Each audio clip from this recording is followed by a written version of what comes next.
te rebelle, mais j'entends ta voix qui m'appelle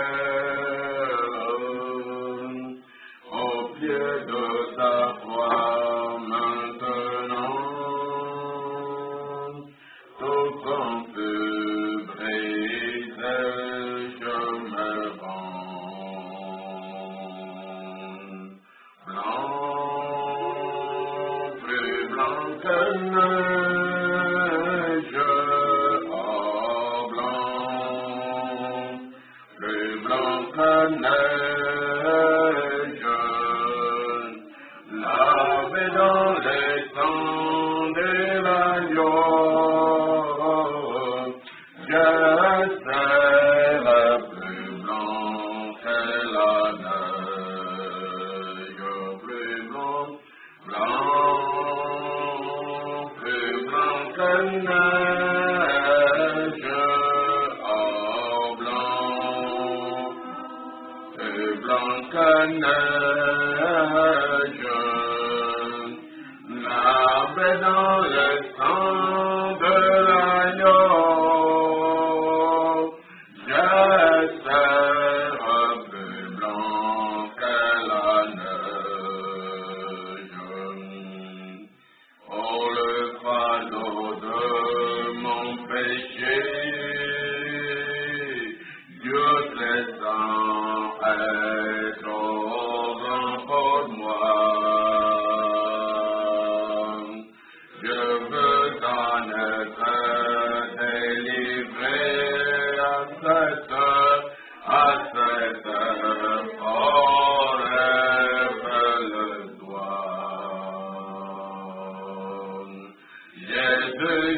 Sois ma délivrance,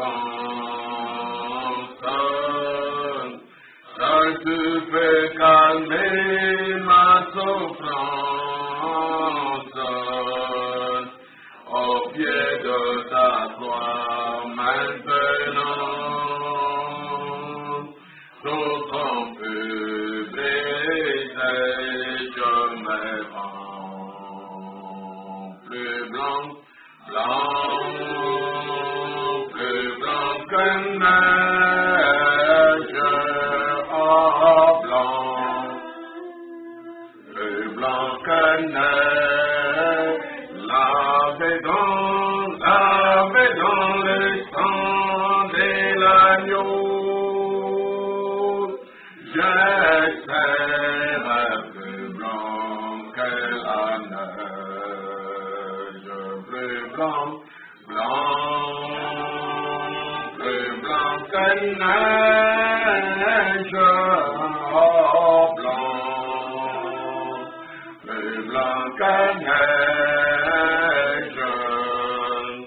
lavé dans le sang de l'agneau, je serai plus blanc que la neige.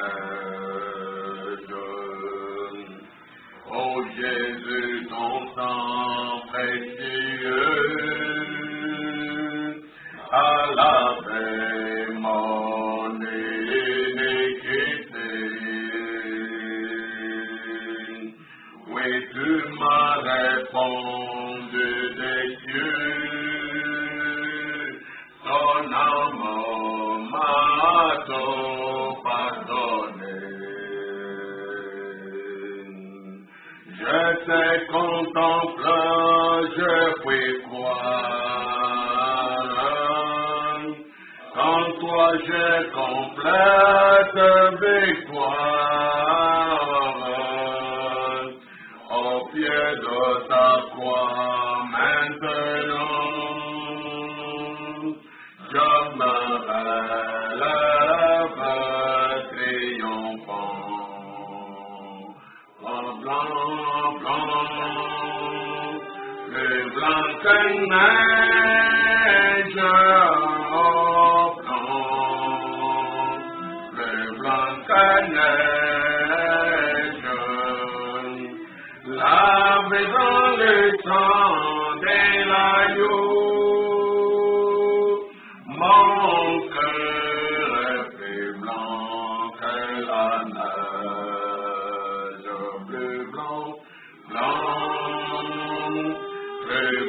que neige blanc, plus blanc que neige, lavé dans le sang de l'agneau. Mon cœur est plus blanc que la neige. Mon amour, c'est mon affetto,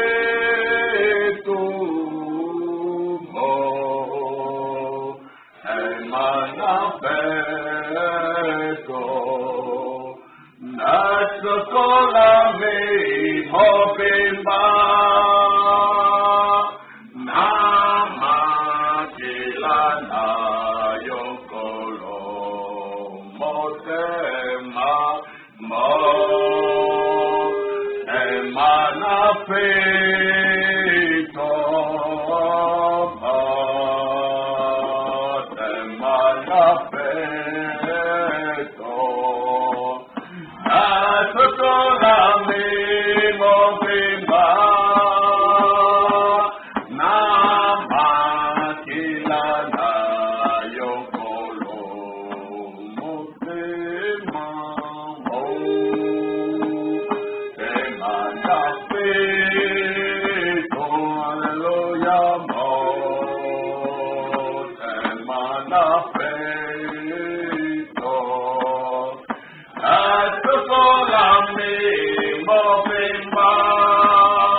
Pour les âmes humbles, le sang de Jésus est un purifiant, un meilleur nettoyant, c'est un dissolvant qui décompose tout péché, toute incrédulité, toute iniquité, pour nous rendre plus blancs que la neige, innocents, véritablement innocents, acquittés de toute culpabilité, prouvés juste devant Dieu par la foi qui vient de la cellule brisée de Golgotha, le sang du Rédempteur, Dieu Emmanuel parmi nous, le seul secours véritable, crédible et véritable, crédible et éternel, le seul secours incomparable, sans pareil sur la terre des humains, sans pareil dans tout l'univers, nulle part ailleurs qu'auprès de Jésus-Christ, le sang rédempteur qui nous nettoie. Il a dit, même si vos péchés sont rouges comme cramoisi, venez à moi et plaidons ensemble. Toi qui plaides, moi je plaide pour toi. Toi qui réclames miséricorde, moi je suis ton avocat. Moi-même le juge, je serai ton avocat. Je plaiderai avec toi et toi tu plaides avec moi. Nous devons gagner ensemble. Nous devons triompher, gagner la justice divine, gagner la miséricorde, gagner sa bonté qui se renouvelle chaque matin. Dieu Tout-Puissant, nous te disons grand merci ce soir, parce que ton nom est toujours doux, ton nom est bienfaisant, ton nom est notre sécurité, ton nom est notre réponse, la plus sûre et la plus durable, la plus crédible qui nous fait du bien. Ton nom, Jésus, que nous prions, que nous invoquons, que nous adorons, que nous invoquons à cet endroit, que nous invoquons à tout moment. C'est le nom de Jésus qu'il se manifeste dans nos vies. Qu'elle continue à nous démontrer ses meilleures scènes, les meilleurs scénarios du ciel, les meilleurs scénarios de la rédemption, les véritables expériences du salut. Mariana à gogo auprès de toi, pour que quiconque a soif trouve une pleine satisfaction. La satisfaction provenant de l'œuvre du Calvaire. Nous voulons en être édifiés et en être bénéficiaires.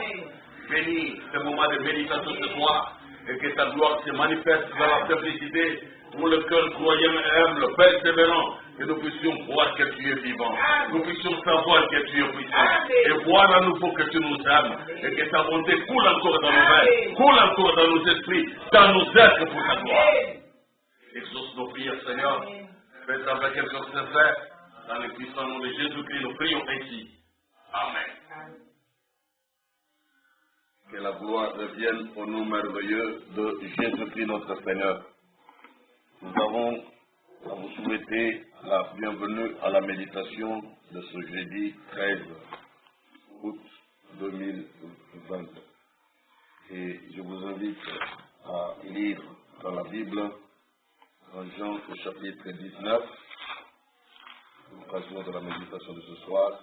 Jean chapitre 19, nous prenons le verset 28 jusqu'au verset 30. Jean chapitre 19. Après cela, Jésus qui savait que tout était déjà consommé, dit, afin que l'écriture soit accomplie, j'ai soif. Il y avait là un vase plein de vinaigre. Les soldats en remplirent une éponge et l'ayant fixé à une branche d'hysope, ils l'approchèrent de sa bouche. Quand Jésus eut pris le vinaigre, il dit, tout est accompli. Et baissant la tête, il rendit l'esprit. Hébreux chapitre 10, verset 14, nous y revenons. Car par une seule offrande, il a amené à la perfection pour toujours ceux qui sont sanctifiés. Et nous lisons dans le psaume 49, le verset 7 et 8, pour boucler la première série ici de lecture biblique. Psaume 49, le verset 7 et 8. Ils ont confiance en leur bien et se glorifient de leur grande richesse. Ils ne peuvent se racheter l'un l'autre, ni donner à Dieu le prix du rachat. À Dieu bénisse la lecture de sa parole. Et veuillez vous asseoir au nom du Seigneur Jésus-Christ. Encore une fois, bienvenue à cette méditation de ce soir qui a pour penser la satisfaction humaine provenant de l'œuvre du calvaire. La satisfaction humaine, la satisfaction de l'être humain, mais qui provient de l'œuvre du calvaire. Au lieu de rester, comme on le disait hier, au lieu de rester insatisfait, au lieu d'afficher le comportement d'un vagabond, errant ça et là, mécontent de ceci et de cela, murmurant contre ceci et cela, réclamant des droits et des avantages qui jamais ne viennent, qui appartiennent comme au monde des rêves lointains. De bouder ceci, bouder cela, exprimer le ras-le-bol, dire j'en ai marre, trop c'est trop. Au lieu de rester dans cette condition de vie, il nous faut savoir qu'il y a déjà une œuvre que le Seigneur notre Dieu a accomplie et qui est une œuvre salutaire, du salut, et une œuvre satisfaisante qui peut amener le cœur humain de sa condition perpétuelle d'insatisfaction, de sa condition permanente d'un vagabond à cause de la nature du péché qui est en lui. Car notre vieil homme, tel que nous sommes nés sur la terre, ici dans l'univers, notre vieil homme est un permanent insatisfait. Il a une nature pécheresse. Et à cause de cette nature du péché, il est d'office insatisfait. Mettez-le ici, il va se plaindre. Mettez-le là-bas, 2 jours c'est bien. 5 jours après, il va se plaindre. Mettez-le encore là-bas, il va encore se plaindre. L'homme est un permanent insatisfait. C'est par sa nature. On trouve même des enfants qui sont nés dans une famille, qui n'ont pas choisi de famille lorsqu'ils venaient naître sur la terre. C'est la seule famille qu'ils ont connue. C'est la seule famille dont ils ont le sang et la chair. C'est la seule famille dont ils ont l'identité, de par la nature, de par leur naissance, de par leur adresse de naissance. Mais on trouve quand même ces enfants être insatisfaits de leur famille. Ils sont insatisfaits quand ils regardent chez les voisins, quand ils regardent chez les amis, quand ils regardent chez les camarades, quand ils regardent chez les passants, quand ils voient ce qui se passe ailleurs, quand ils suivent les émissions à la télévision, quand ils suivent les émissions à la radio, ils suivent les commentaires de certaines personnes influentes, ils se rendent compte que chez eux ça ne va pas. Ils deviennent insatisfaits. Bon, prenez-les, allez les mettre là où ils en vivent, Il va encore se plaindre. Enlevez-les de là. Allez les mettre là où ils souhaitent. Même si c'est eux qui font le choix. Ils seront encore satisfaits. Enlevez-les de là. Amenez-les dans les meilleures conditions qu'on passerait. Ils seront toujours satisfaits. L'homme est un insatisfait topique. Qu'est-ce qui crée l'insatisfaction là? Qui les rend instables? C'est la nature du péché qui est dans l'être humain. Vous êtes né comme ça et vous ne pouvez rien. Vous êtes voué à l'instabilité, voué à des murmures, voué à l'insatisfaction, voué à des plaintes, à des mécontentements à répétition. C'est votre première nature. Mais Jésus-Christ est venu à Golgotha, il a payé le prix des rachats. Dans le psaume 49, il nous a dit que les hommes sur la terre, ils sont parvenus à mettre leur confiance dans leur richesse. Ils ont placé leur confiance dans leurs biens. Mais malgré cette confiance, malgré ces richesses qu'ils peuvent accumuler sur la terre, la Bible précise là-bas, et nous l'avons lu, qu'ils ne peuvent ni se racheter l'un l'autre, ni donner à Dieu la rançon du rachat, le prix de l'achat. Ils sont déclassés, incapables de le faire. La Bible le dit, et c'est comme une loi, personne ne peut bomber les tours et dire, moi je fais quelque chose. Aucun de nous ne peut se sauver soi-même, aucun de nous ne peut sauver son semblable. Car le secours de l'homme n'est que vanité. N'est-ce pas que c'est vrai? Relisons ça, Psaume 49, verset 7.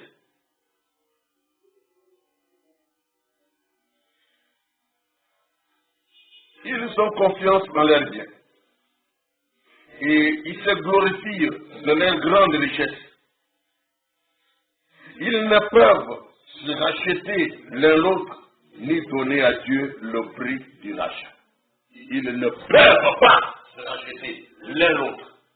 Ni un groupe d'hommes racheter un autre groupe d'hommes. Ou un groupe de frères sauver un autre groupe de frères. Ou un seul frère sauver un autre seul frère. Jamais. Ils sont tous incapables. Car quand le livre de rédemption est apparu là dans la gloire, on l'a vu la semaine passée, la question a été posée par cette créature puissante qui était là. Un être vivant qui a dit, qui est digne d'ouvrir le livre et d'en rompre le sceau? Et la réponse, c'est que personne n'a été trouvé digne, ni dans le ciel, ni sur la terre, ni sous la terre, nulle part on a trouvé personne. Alors de dire, tout le monde était disqualifié. Personne capable de regarder le livre, de s'approcher pour briser les sceaux et proclamer le rachat, proclamer les libérés, proclamer les rachetés, déclarer qu'un tel est sauvé, déclarer qu'un tel autre n'est pas sauvé, déclarer que ceux-ci, ils sont à moi. Personne, personne. Quand on dit personne, ça veut dire personne, aucun homme, aucun humain, ni parmi les morts, ni parmi les vivants, ni parmi les enterrés, ni parmi les ressuscités, personne. Les gens ont pleuré amèrement, parce que la situation était pathétique, c'était crucial, c'était catastrophique pour l'humanité. Que si vraiment les choses se confirment et demeurent comme ça pour toujours, c'est que tout le monde est perdu à jamais. Malgré les efforts, malgré les religions, malgré le culte, malgré les services accomplis, malgré les biens qu'on essaie de faire, toute l'humanité, tous les êtres humains étaient disqualifiés et perdus à jamais. Mais l'un des êtres vivants s'est approché de Jean. On l'a dit, secoué, ne pleure pas Jean. Car le lion de la tribu de Juda a prévalu pour prendre le livre et en rompre le sceau.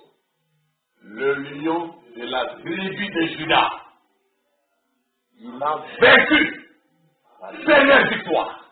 Et c'est lui qui est qualifié pour pouvoir prendre le livre et proclamer qui sont les rachetés, et réclamer les rachetés à lui, les réclamer pour lui, et personne ne devrait contester. Parce que le titre de propriété, c'était ce livre-là. Dès que lui déclare après les noms, c'est incontestable.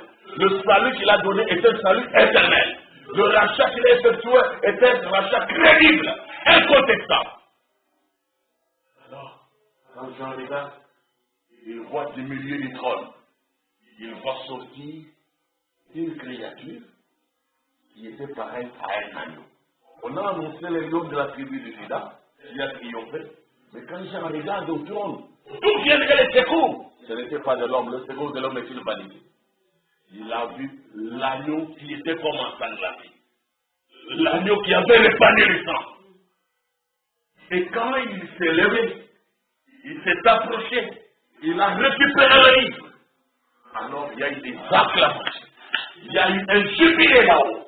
On a dit, nous sommes sauvés, nous sommes épargnés, nous sommes délivrés, nous sommes rachetés. L'espoir est maintenant permis. Le retour à l'éternité est autorisé maintenant. Le chemin permis est à nouveau ouvert. Le retour à la perfection est établi. Gloire soit rendue à l'agneau rédempteur. Jésus-Christ est cet agneau-là. Il est le vainqueur qui a vaincu dans l'humilité et par l'humilité, par l'obéissance totale à la volonté du Père. C'est pour te donner une chance, pour te donner la grâce qui salue, pour te donner l'expérience authentique qui salue, pour te donner la nouvelle naissance, pour te régénérer et faire de toi un homme digne, un homme satisfait, un homme racheté, un homme né de nouveau. C'est pour réaliser tout cela qu'il est passé par là. C'est vrai. Que son nom soit béni dans ton âme et dans ton cœur à toi. Que son nom soit béni. Ils ne peuvent se racheter l'un l'autre, ni donner à Dieu le prix du rachat. Et là, on a dit au verset 9, le rachat de leur âme est cher et n'aura jamais lieu. N'aura jamais lieu. Oh!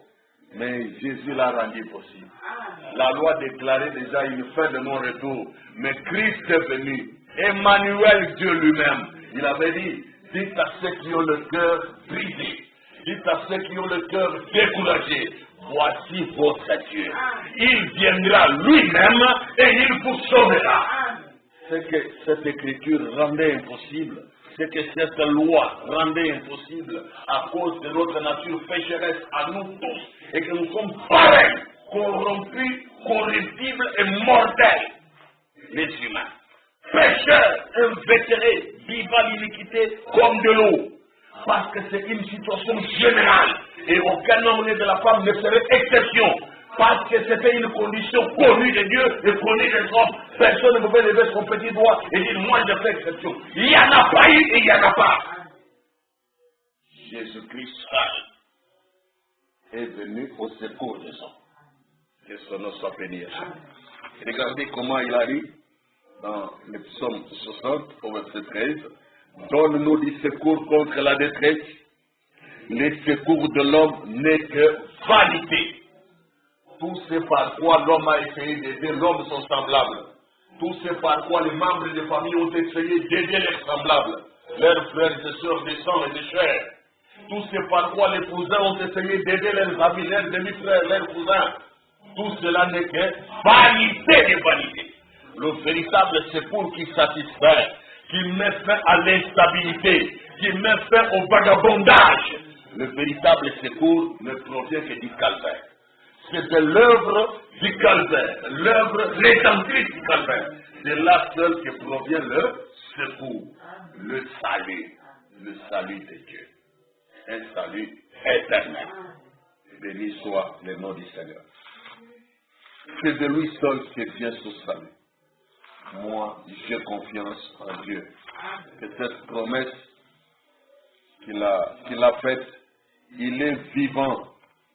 Et il est capable de la réaliser. Dans Ésaïe 45, au verset 17, l'Écriture a dit, c'est par l'Éternel qu'Israël obtient le salut, un salut éternel.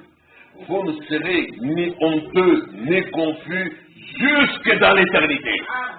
Est-ce que tu dis vraiment Amen? Amen. Ça ne vient pas de l'homme.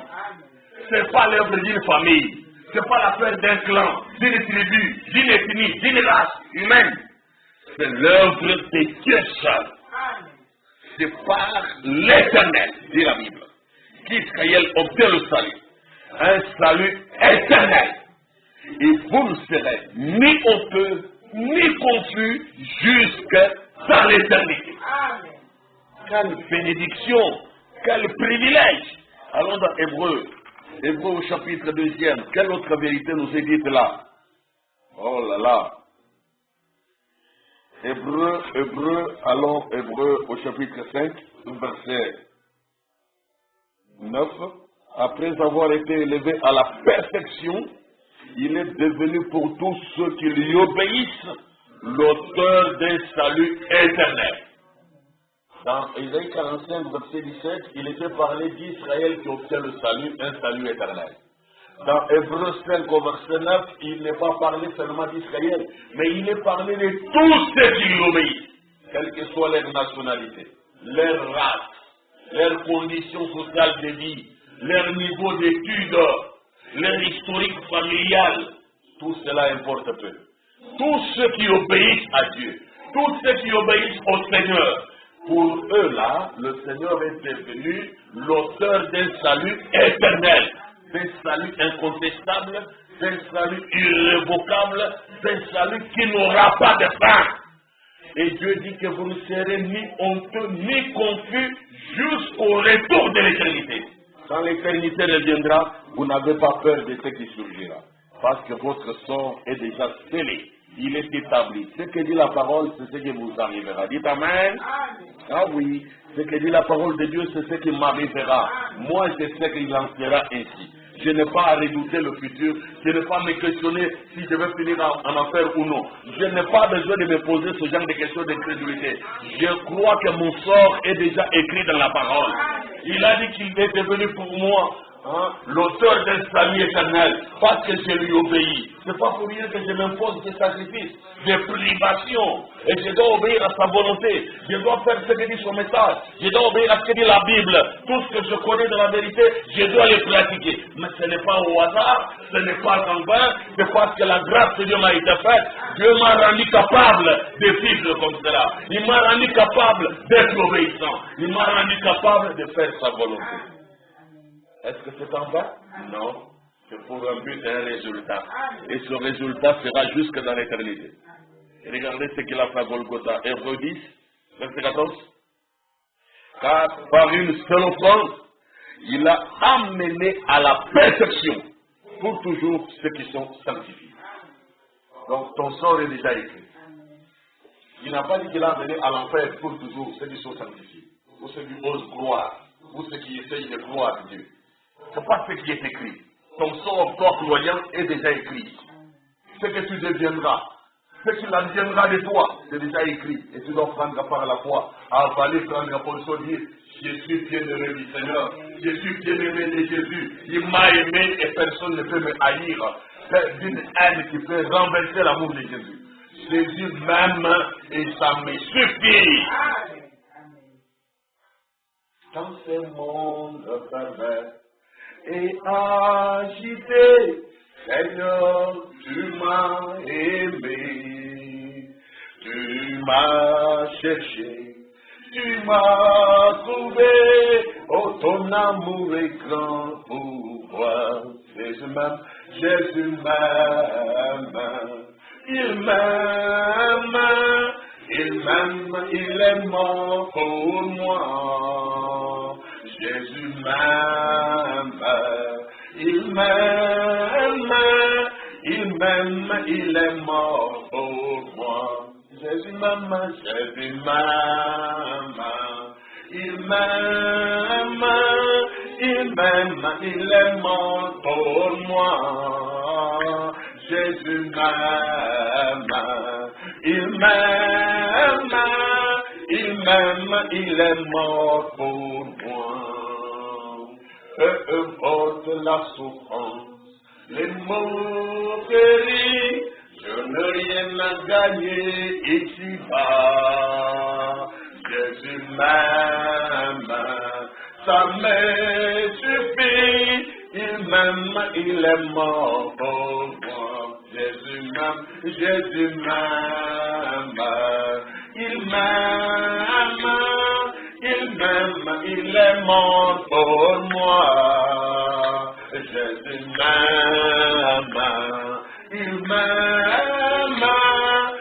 m'aime, il est mort pour moi.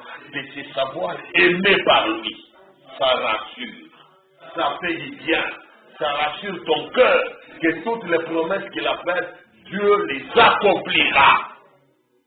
Il ne peut pas mentir, il est fidèle. Hébreux 6, toutes les promesses qu'il a faites. Hébreux chapitre 6, au verset 17 à 20. C'est pourquoi Dieu vous l'a montré avec plus d'évidence aux héritiers de la promesse, gloire à Dieu. L'imitabilité de sa résolution intervint par un serment, afin que par des choses immuables, dans lesquelles il est impossible que Dieu mente, nous trouvions un puissant encouragement. Nous dont le seul refuge a été de saisir l'espérance qui nous était proposée. Cette espérance, nous la possédons comme une encre de l'âme. L'encre de l'âme, l'encre c'est la chose qui stabilise les bateaux. C'est la chose qui fait que le bateau, malgré les vagues, malgré les ballottements, malgré tout, il reste stable, garde la ligne et arrivera à destination. Ton encre doit tenir. Ta position doit tenir. Ta foi doit tenir jusqu'au bout. C'est vrai. Dieu a dit que vous ne serez ni honteux, ni confus, jusque dans l'éternité. Le stabilisateur est à l'intérieur. L'œuvre du calvaire n'est pas vaine. Il y a un résultat que tu dois manifester, qui doit se produire dans ta vie. Afin que par des choses immuables, dans lesquelles il est impossible que Dieu mente, nous trouvions un puissant encouragement. Nous dont le seul refuge a été de saisir l'espérance qui nous était proposée. Verset 19. Cette espérance, nous la possédons comme une encre de l'âme, sûre et solide. Elle pénètre au-delà du voile, là où Jésus est entré pour nous comme précurseur, ayant été fait souverain sacrificateur pour toujours, selon l'ordre de Melchisédek. Là où je peux trébucher, là où je peux faiblir, là où je peux me montrer faible, comme si je n'ai pas assez de force, comme si je n'étais pas capable. Jésus est mon sacrificateur. Il est mon intercesseur. Il est mon avocat. Il vient combler mes déficits. Il vient combler mes insuffisances. Il vient me porter son assistance, son secours crédible et véritable. Jésus-Christ, il le fait pour tous ses croyants. Il dit Amen. Pourquoi ces choses? Que ton âme chrétienne, que ta foi soit stable, que ton âme soit stable en Christ. Ne te laisse plus balader. Tu ne peux plus regarder dans toutes les directions, cherchant des secours vainement, en train d'attendre un coup de fil, en train d'attendre une visite, en train d'attendre une consolation. Non, ton secours vient du calvaire. L'œuvre du calvaire a fermé ces affaires-là. Il y a une solution. Tu peux tourner tes regards vers Jésus. Et il se fixe sur Jésus, qui est le chef de ta foi, le rémunérateur de ta foi, qui te payera pour tout ce que tu fais pour lui. Au lieu de compter sur les hommes, vanité de vanité. Le secours de l'homme n'est que vanité. Regarde le calvaire. Tournez les regards vers Jésus-Christ et vous aurez la joie de vivre. Vous aurez le bonheur de marcher avec lui. Recherchez cette perfection intérieure pour laquelle lui a déjà décrété que tu finiras dans la perfection. Tu finiras dans le ciel parfait de Dieu. C'est vrai. Dans Hébreux chapitre 6, ici toujours, verset 1, la Bible a dit, c'est pourquoi, laissant les éléments de la parole de Christ, tendons à ce qui est parfait, sans poser de nouveau le fondement du renoncement aux œuvres mortes, qu'on ne revienne pas tout le temps sur les petites choses du début de la foi, sur la l'ABC de l'évangile. Il faut que toi qui as entendu la parole, tu puisses maintenant progresser. Il faut faire des progrès. Il faut avancer, il faut croire, il faut grandir. Il faut être capable de faire de plus grandes réalisations au jour où tu as avec lui. L'œuvre du calvaire n'est pas stérile. Ce n'est pas une œuvre stationnaire. C'est une révolution dynamique. C'est un changement qui bouscule et bouleverse tous les systèmes du vieil homme, du vieux monde ici, pour instaurer l'ordre du royaume de Dieu. Instaurer la sainteté de la parole. Moi, j'ai confiance. C'est Dieu qui t'a appelé à cette œuvre-là. Dieu ne l'échouera pas. Il ne s'arrêtera pas à mi-chemin, mais il ira avec toi jusqu'au bout. Je vais lire dans les sermons ces jours-là sur le calvaire. Ces jours-là sur le calvaire est une prédication très profonde. Je vous conseille de lire quand vous avez un petit temps libre et que vous avez des pépins et vous ne savez pas où regarder dans les ténèbres de votre vie. Lisez un peu ces jours-là sur le calvaire. Il y a beaucoup de profondeur dans cette prédication, ointe du Saint-Esprit. Il y a beaucoup de consolation et de satisfaction, de rééquilibrage spirituel qui fera du bien à votre âme. Je prends le paragraphe 32 jusqu'au paragraphe 39. Ces jours-là sur le calvaire. Et quand le péché toucha la terre au commencement, comme un voile d'obscurité tombe des cieux, il paralysa littéralement la terre lorsque le péché est entré à l'époque du Jardin d'Éden. Et quand le péché toucha la terre au commencement, comme un voile d'obscurité tombe des cieux, il paralysa littéralement la terre. Cela plongea chaque créature de la terre et toute la création de Dieu dans l'esclavage. Le péché, voilà ce qu'il a produit. Cela plongea chaque créature de la terre et toute la création de Dieu dans l'esclavage. L'homme fut assujetti à la mort, à la maladie, aux ennuis, à la tristesse. Toute la nature tomba à cause de cela. Le péché était un anesthésique qui paralysa réellement la terre. Le péché est un anesthésique qui peut paralyser tes affaires, qui peut paralyser ta vie, qui peut paralyser ta spiritualité, qui peut paralyser les églises. Le péché était un anesthésique qui paralysa réellement la terre. Et alors nous étions là sans espoir, parce que chaque créature de la terre y était sujette. Et chaque personne née sur cette terre y était sujette. Et si cela devait venir de quelque part où le péché n'existait pas, cela ne pouvait venir de la terre. Le secours, le salut, la rédemption, la délivrance, la libération ne devait pas venir de quelque part sur la terre ici. Là où c'était essuyé, corrompu comme partout. Ça devait venir de quelque part où il n'y avait pas le péché. Et Dieu seul est le saint, le parfaitement saint. Dieu. Il devait venir lui-même. Aucun d'entre nous ne pouvait racheter les autres. Cela devait venir de quelqu'un d'autre. C'est pourquoi lorsque l'homme comprit qu'il était séparé de son Dieu, il devint un vagabond. Après avoir compris qu'il était séparé de son Dieu, il n'était pas en communion avec Dieu, il ne causait plus bien avec Dieu, il parlait plus bien, Dieu ne l'écoutait pas, et lui aussi n'écoutait pas Dieu. Il ne suivait pas le plan de Dieu. Il suivait son propre plan, il suivait ses propres projets, il voulait réaliser ses propres ambitions, les propres rêves de sa propre vie. Lorsque l'homme comprit qu'il était séparé de son Dieu, il devint un vagabond. Et c'est ce qu'il y a jusqu'à présent. Chaque personne qui n'est pas en communion avec Dieu est un vagabond. Il essaye tout ce que le monde lui propose. Les modes, les styles d'habillement, les styles de coiffure et n'importe quoi. C'est un vagabond. Il pleurait, il criait, il peinait. Il errait dans les montagnes et les déserts, cherchant une cité dont l'architecte et le constructeur était Dieu. Car il savait que s'il revenait dans la présence de Dieu, il pourrait lui en parler. Mais il n'avait pas moyen de retourner. Il était perdu, l'homme.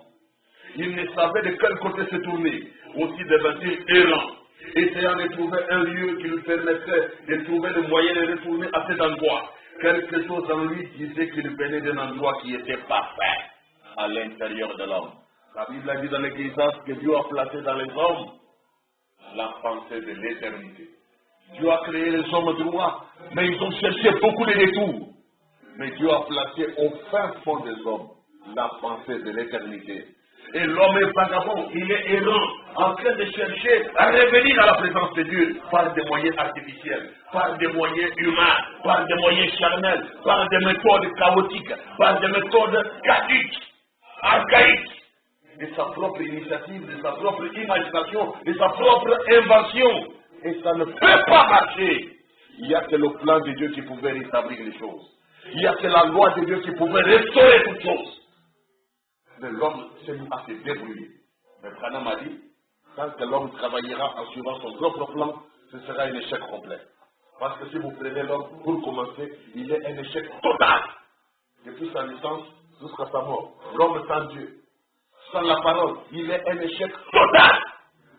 Rien de bon. Rien à espérer là. Foutaise sur foutaise. Bêtise sur bêtise. Ça c'est l'homme. Confiez-vous à Dieu. Convertissons-nous à Dieu. Revenons à Dieu. Repentons-nous de nos péchés. Nous ne valons rien. C'est Dieu qui est tout. Vous voyez, quelque chose en lui disait qu'il venait d'un endroit qui était parfait. Et ce matin, il n'y a personne dans cette assistance visible, ni parmi les auditeurs de chaque partie du monde, où il y a cette bande magnétique. Il n'y a personne ici ou ailleurs qui ne recherche cette perfection. Regardez, c'est une profondeur de l'histoire à l'intérieur de nous. Nous voulons construire un matériau durable. D'où vient cette idée de construire un matériau durable? C'est parce que l'homme, il est venu d'un endroit qui était parfait, d'un endroit où il y avait l'éternité, où l'on vivait éternellement. Mais il a été chassé de là, comme un petit chien indésirable, à cause du péché, à cause de la désobéissance à la parole, à cause du mélange dans la parole de Dieu, à cause de fausses doctrines, à cause de fausses interprétations de la parole. L'homme a été chassé comme un vulgaire. Et depuis lors, il cherche par des bricolages à être durable sur la terre. Il va jusqu'à acheter des médicaments parce qu'on lui fait croire que ces produits-là, quand tu les bois, c'est forever. Tu vas vivre éternellement. L'homme cherche ça. Et comme on lui apprend que nous construisons avec les moellons, utilise des bétons, et ce sera durable, et l'homme va mettre tout son cœur là-bas. Tout ça pourquoi? Il a besoin de vivre éternellement. Il a besoin d'une éternité, mais l'éternité ne viendra pas matériellement comme ça. L'éternité ne peut venir que de l'œuvre rédemptrice, de l'œuvre du calvaire. Tu dois retourner là-bas. Tu dois renoncer à toi-même et porter ta propre croix afin de pouvoir suivre Jésus. C'est là que tu vas retrouver l'éternité. C'est là que tu vas retrouver la vie éternelle. Tu dois accepter de perdre ta vie pour que Jésus te donne la meilleure. C'est vrai. Vous payez vos factures et vous pensez que c'est fini. Après que vous avez payé vos factures, alors un membre de votre famille tombe encore malade. Et quand la maladie est guérie, alors vous avez d'autres factures à payer. Pour commencer, vous savez, vos cheveux grisonnent. Alors vous désirez devenir plus jeune. Et il y a toujours et constamment quelque chose à cause de cette vague du péché. Et dans votre cœur, le seul fait que vous recherchez cela prouve que la perfection existe quelque part. Quelque chose se trouve quelque part. C'est souvent la raison pour laquelle aujourd'hui le pécheur continue à errer. Une belle jeune fille coupera sa chevelure pour devenir populaire. Elle se maquillera le visage pour se faire belle. Elle mettra des vêtements qui montrent les formes de son corps, car c'est la seule chose qu'elle peut trouver. Qu'elle a trouvé quelque part pour essayer de retrouver quelque chose. Alors elle peut amener un homme à siffler derrière elle, ou à la saluer d'un signe de la main, à pleurer avec elle, à lui montrer des gentillesses là. Parce qu'elle est habillée comme ceci, parce qu'elle a fait certaines choses sur ses habits ou sur son corps. Vous voyez, les jeunes hommes feront la même chose vis-à-vis des femmes. Il essaiera de se rendre séduisant vis-à-vis d'elles. Et le voisin construira une maison et l'arrangera d'une certaine façon pour qu'elle paraisse un peu mieux que celle de l'autre. Cela arrive constamment. Nous cherchons quelque chose et il y a toujours quelque chose d'un peu mieux. La jeune fille trouvera une autre jeune fille plus populaire qu'elle. Et le voisin remarquera une maison plus belle que la tienne. Et la femme trouvera une autre femme avec un habillement plus beau que le sien. Et c'est quelque chose au-dedans de nous qui est toujours en quête d'une chose. Et cela montre que nous sommes perdus. Tout ça. Tu vois une fille, tu es encore insatisfait, tu commences à vouloir l'imiter. Tu vois, tu achètes un téléphone. Ah, le téléphone, c'est plus une momie, bien. Moi, vraiment, Mike, mon quoi, bien. Bon, tu es venu dans le coin de l'État. Vous saluez cette semaine. Au moins, mon téléphone, vous ne pouvez pas le kanisa ya médico, marca telefone za la vous savez que le téléphone, il fait ça. Même la monnaie, et tu commences à te dire, autant mieux faire des économies pour acheter aussi un peu mieux que ça. Ah, oui, ça, des fois, mon côté. Ah, des fois, la façon bonne idée. Il faut nous capot, il faut les capots. Il faut dépendre de où les gens vanité de vanité. Poursuite du vent. Vagabondage. Arrêtez. La nature du péché va toujours te rendre insatisfait. Mais l'œuvre du calvaire, l'œuvre du salut va te rendre satisfait. Tu seras satisfait de ton Dieu, satisfait de son évangile, satisfait de sa volonté, satisfait de sa parole. On nous a pas oublié. Pas besoin de continuer toujours à désirer de manière illimitée. Tout ce que nous avons trouvé sur la terre, nous le laisserons. Voyez. Nous cherchons quelque chose, il y a toujours quelque chose d'inconnu. La jeune fille trouvera une autre jeune fille plus populaire qu'elle. Les voisins remarquera une maison plus belle que la sienne. La femme trouvera une autre femme avec un habillement plus beau que le sien. Et c'est quelque chose au-dedans de nous qui est toujours en quête d'une chose. Et cela montre que nous sommes perdus.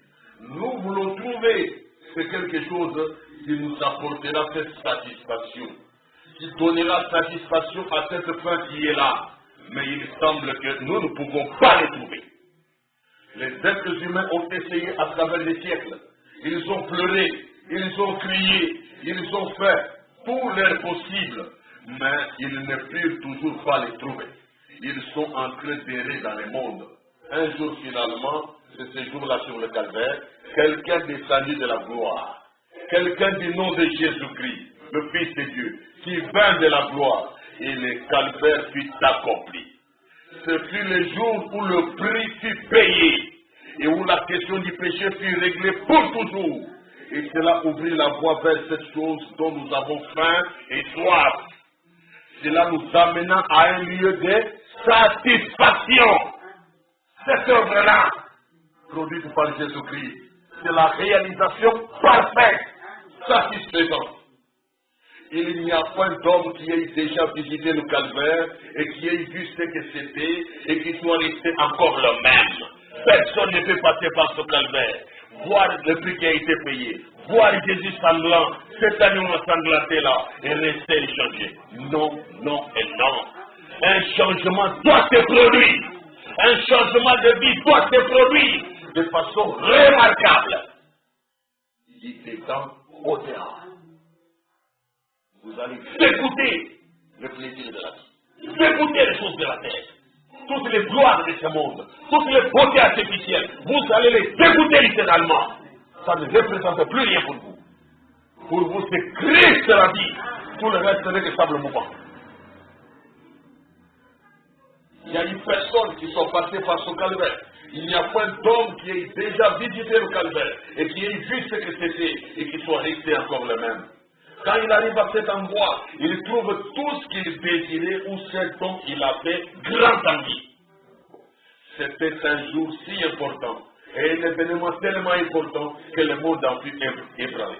Le monde a été secoué comme il n'avait jamais été auparavant quand Jésus mourut au calvaire pour régler la question du péché. Le péché qui cause l'insatisfaction, qui cause le vagabondage, l'errance ça et là.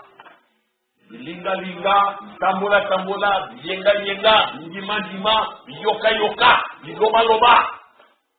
Toutes ces choses-là, insensées, le calvaire est venu une mettre à ça. Vous voyez comment le Seigneur a illustré cela? En Jean 19, verset 28 à 30 que nous avons lu, il était clair. Jésus qui savait que tout était déjà consommé. Mais il dit pour accomplir l'écriture, pour permettre que notre portion de la parole qui restait, qui n'était pas encore accomplie, soit finalement accomplie. Il a dit, j'ai soif. Il a dit, j'ai soif. Toi aussi, tu peux avoir soif. Mais quand tu poses ces problèmes aux humains, qu'est-ce qu'ils peuvent t'apporter comme solution? Qu'est-ce qu'ils vont t'apporter comme réponse?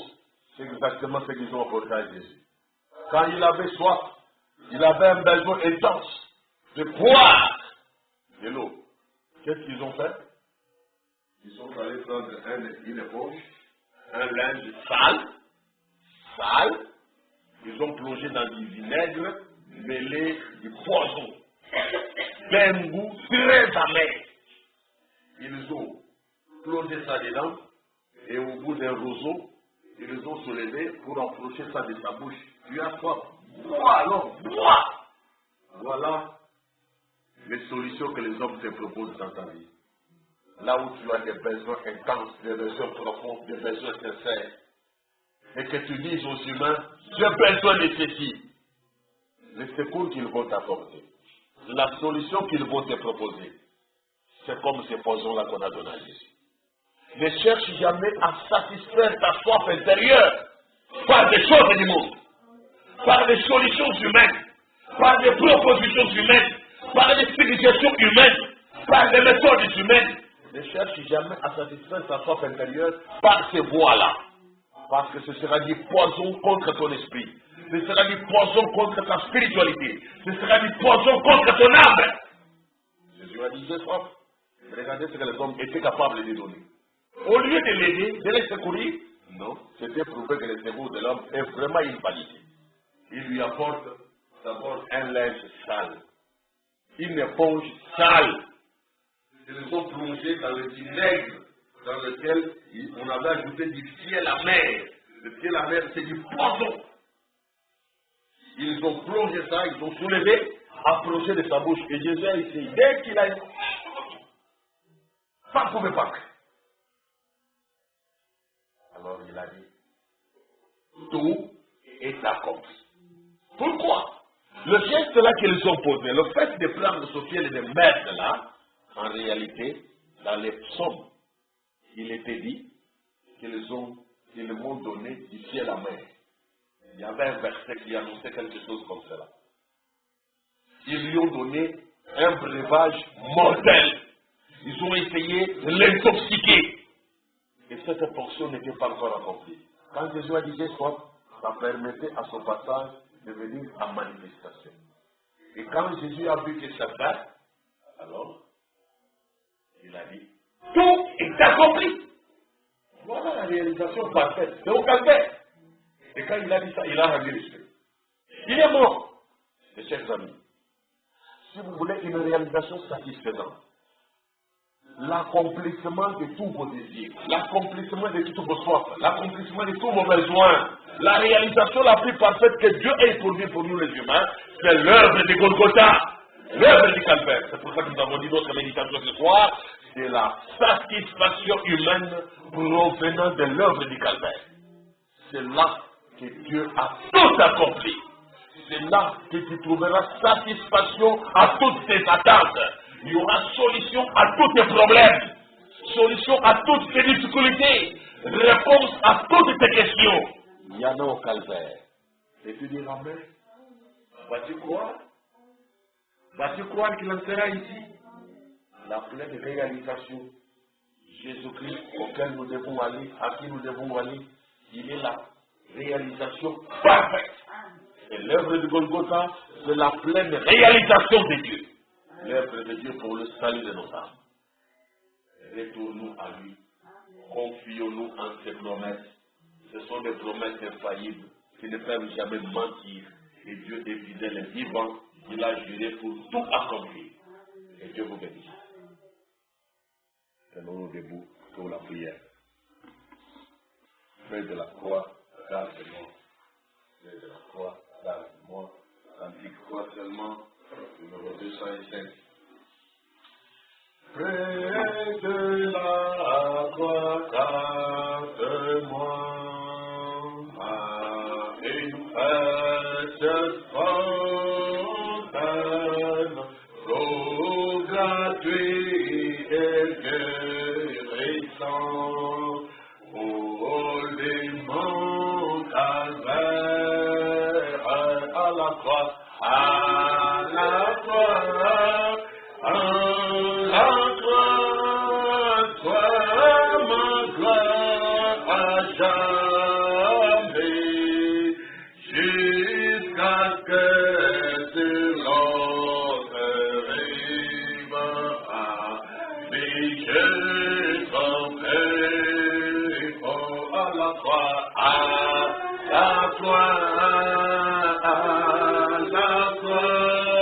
et sois ma gloire à jamais, jusqu'à ce que l'autre vive, la vie je sauvé pour. Révèle-la à toi tout tremblant, à mon grâce, mon sauvé, l'étoile brillante du matin, la brillante de moi à la croix,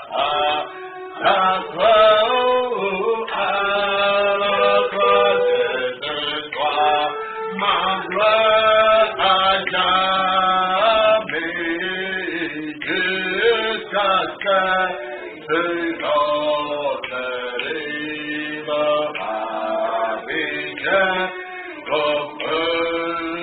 comme à la croix, à la croix, sois ma gloire à jamais, jusqu'à ce que l'autre vive, la vie est sauvée pour. Béni à toi, ô agneau, montrez-moi tes peines, aide-moi à marcher toujours, quand tout est sombre, la croix, et toi ma gloire à jamais, jusqu'à ce que l'autre rive, la vie j'ai sauvée, oh, à la croix,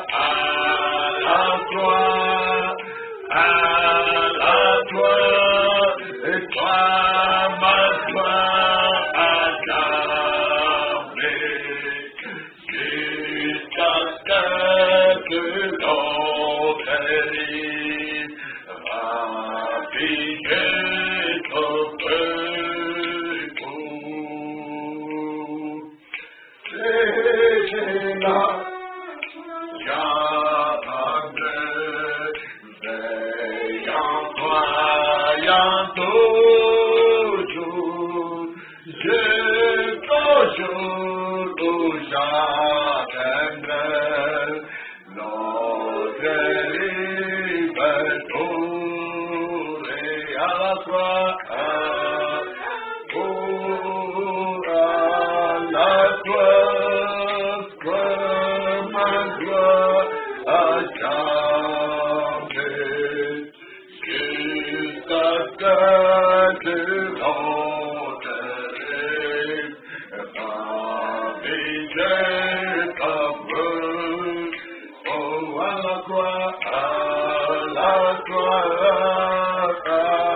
la croix, et toi ma gloire à jamais, jusqu'à ce que l'autre rive, la vie j'ai sauvée pour. Tout le monde a dit ce morceau.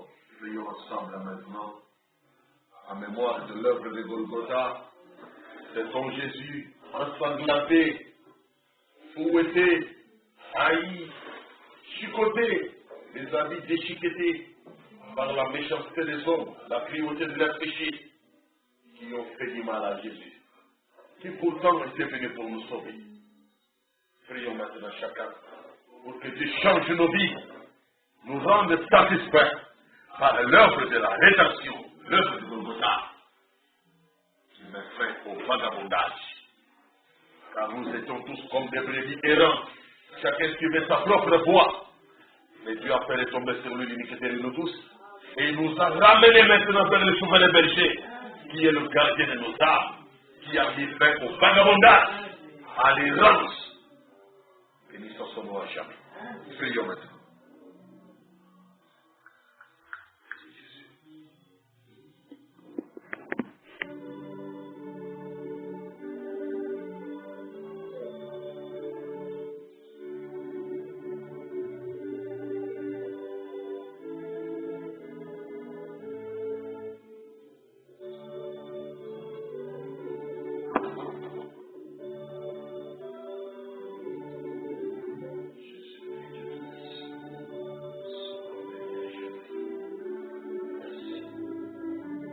L'œuvre de Golgotha, cette œuvre du calvaire, l'œuvre salutaire, l'œuvre de la rédemption, l'œuvre de rachat que tu as accompli en personne, pour l'intérêt de nous les ignobles, les incapables de nous sauver, incapables de racheter nos semblables, indignes comme tout Seigneur, mais toi dans ta grâce tu es intervenu, tu es descendu de ta gloire, tu t'es humilié, tu as accepté les humiliations et l'ignominie.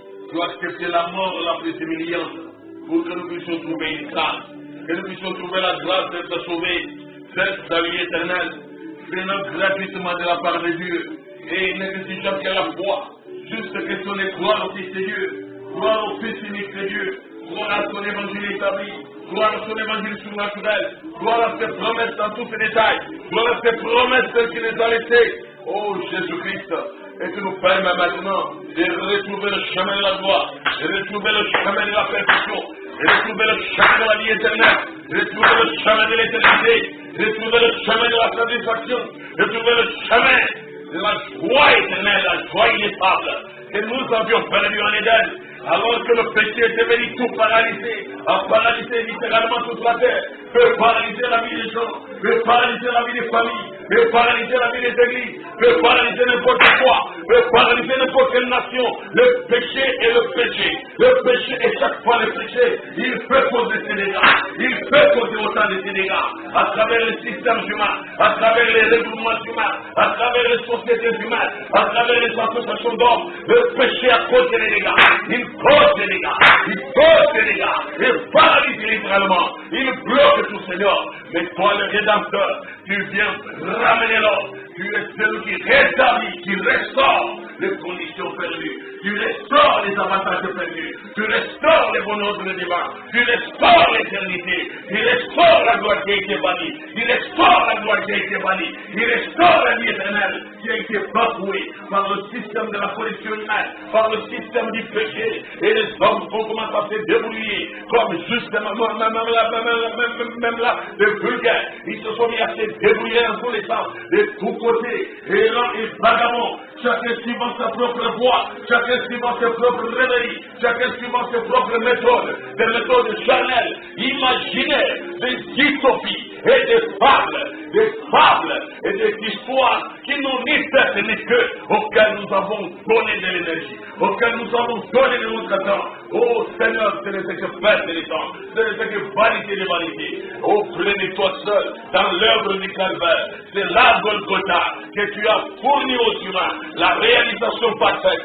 Tu as fourni aux humains la solution au vagabondage, la solution à l'errance insensée, à toutes ces déambulations. Oh Seigneur, tu as apporté une solution, un remède efficace, une solution durable, un salut éternel, une nouvelle naissance, une mort en soi-même, de porter chacun la croix, de mourir au vieil homme, pour que le nouveau système de Dieu s'instaure dans la paix, s'instaure dans la tranquillité, comptant sur le sang de Jésus, comptant sur la grâce de Dieu, comptant sur le secours divin, sachant qu'il est le véritable secours, qu'il ne marche jamais dans les textes.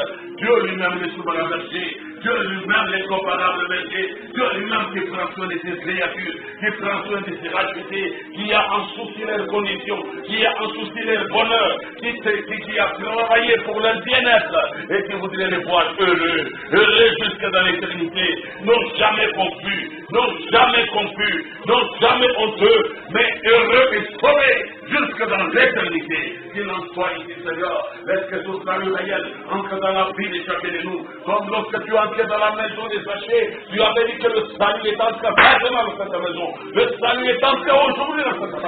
Que ton salut vienne dans nos maisons. Ton salut vienne dans nos foyers. Que ton salut entre dans nos familles. Et puisse visiter nos enfants. Puisse visiter nos frères et sœurs. Nos membres de la parenté. Nos amis et connaissances. Ce que nous sommes chers, Seigneur. Ce que nous réclamons à toi et pour toi. Puisse le salut de Dieu aller jusque-là. Et faire quelque chose de bien. Écoute notre prière. Écoute les prières de tes saints. Écoute les prières de tes rachetés. Ils n'ont que toi comme bouclier. Ils n'ont que toi comme rocher. Ils n'ont que toi comme fondement éternel. Ils n'ont que toi comme référence. Ils n'ont que toi comme espérance vivante.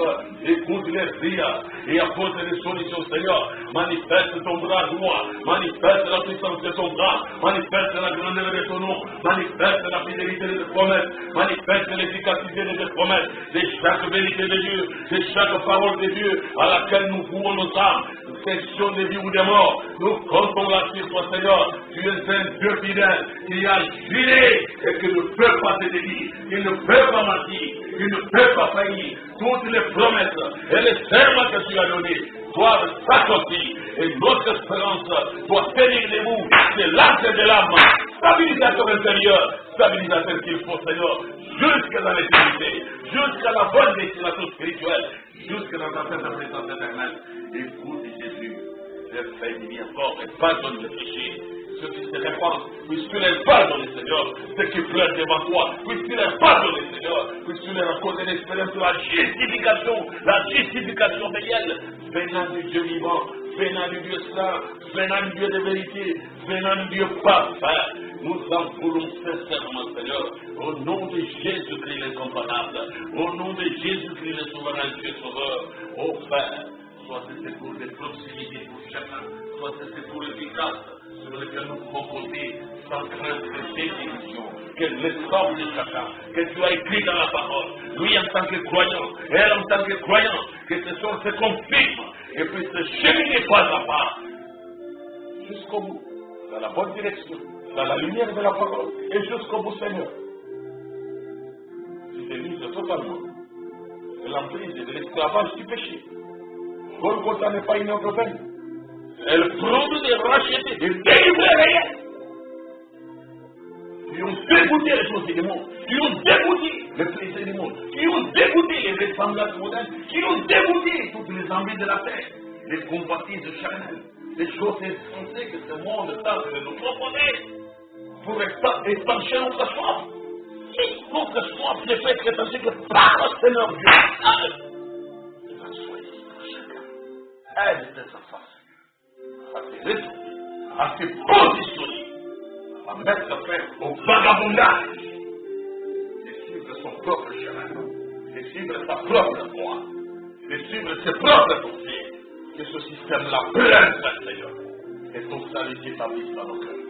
Un salut réel, un salut joyeux, au nom de Jésus-Christ.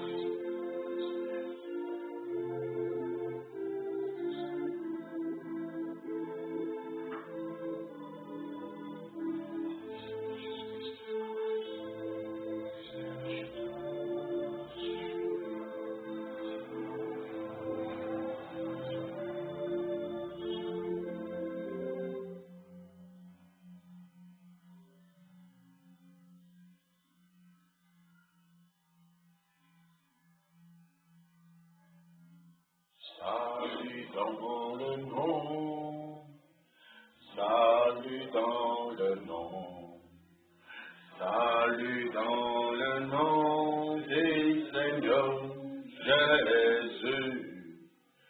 Salut dans le nom, salut dans le nom, salut dans le nom du Seigneur. La paix dans le nom, la paix dans le nom, la paix dans le nom du Seigneur Jésus. La paix dans le nom, la paix dans le nom, la paix dans le nom du Seigneur. La joie dans le nom, la joie dans le nom, la joie dans le nom du Seigneur Jésus, la joie dans le nom, la joie dans le nom, la joie dans le nom du Seigneur.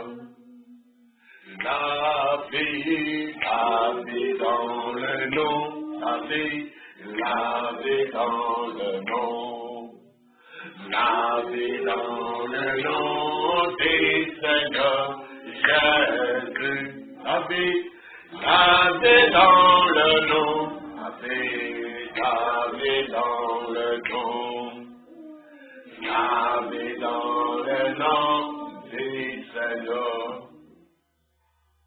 Dieu Tout-Puissant, notre Père Céleste, Père de lumière et Père parfait, Dieu notre Sauveur, Dieu notre Rédempteur, source de vie éternelle, de paix incomparable, de paix durable, de paix intérieure, la paix du cœur, source de la perfection même, de la restauration. Béni soit ton nom, Seigneur, pour ce que tu as fait pour nous ce soir, en partageant cette méditation, ce morceau de pain, pour soutenir nos âmes dans ce voyage de la terre à la gloire. Laisse que ta puissance entre dans nos cœurs et fasse du bien à tous les croyants. Puissance du salut, puissance de libération, puissance de délivrance, puissance de guérison, puissance de naissance, restauration spirituelle, puissance de régénération, que ces choses agissent dans nos vies, pour faire tomber le vieil homme, avec son système, nous amener à la mort en soi et à une vraie nouvelle naissance. Exauce la prière de chacun et pardonne nos péchés, le péché de ceux qui se répandent, qui ont eu le cœur touché devant toi, par ta vérité et ta parole, qui ont eu les compassions du calvaire, à cause de l'œuvre de Jésus, le juste qui a souffert à la place des injustes que nous sommes. Le tout capable qui a souffert à la place des incapables que nous sommes. Ceux qui ont éprouvé cette compassion pour déverser les larmes devant toi, puisses-tu les pardonner, leur donner l'expérience de la justification réelle, de retrouver la paix profonde et la joie du salut. Sois leur soutien, montre-toi tes secours, toujours prêts et disponibles dans la détresse, car le secours de l'homme n'est qu'évalué. Quand l'homme amène des suggestions, il amène des solutions, il amène des propositions, il amène de l'aide à celui qui souffre. C'est ce qu'on a vu au calvaire. On a amené du vinaigre empoisonné. Les cadeaux des hommes sont des cadeaux empoisonnés. Rien de bon là-bas, Seigneur. Nous voulons les cadeaux du ciel. Nous voulons les dons de Dieu. Nous voulons les grâces de Dieu. Nous voulons les faveurs de Dieu. Nous voulons les bontés du Seigneur. Nous voulons les manifestations de ta bienveillance qui nous ferait profiter dans tous les sens, à tout moment. Au nom de Jésus-Christ, je te confie toute l'Église, le tabernacle chrétien, tous les saints qui prient et persévèrent, entends leurs prières, visite leur famille et bénis bien, Seigneur. Au nom de Jésus-Christ, nous prions et nous te supplions. Amen. Que Dieu vous bénisse et veuillez vous asseoir.